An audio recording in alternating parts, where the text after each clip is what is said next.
እያቸው አይደለ ውጤቱ የእናንተ ውጤት ነው ይሄ ማለት ነው። ምክንያቱም ሀይሚ የማይሆን እልህ ውስጥ ከተታችኋት የማይሆን ማለት ነው።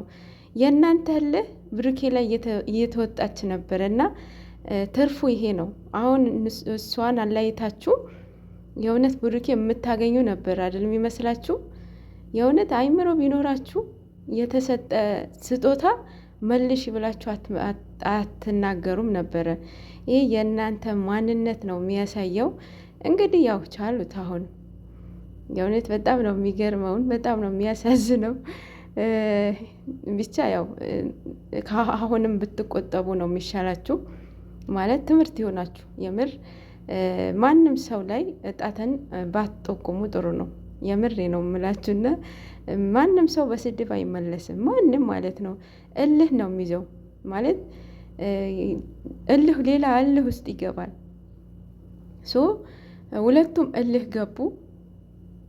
እሷም ይሄንን ስጦታ አለ ይሄንን ስጦታ መልሽ ምናምን እያላቻቸዋት የእናንተ እልህ እሱ ላይ ተወጣች ማለት ነው።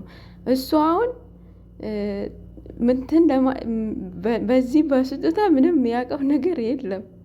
ይህ የእናንተ ውጤት ማለት ነው። የምር በጣም ነው የሚያሳዝነው።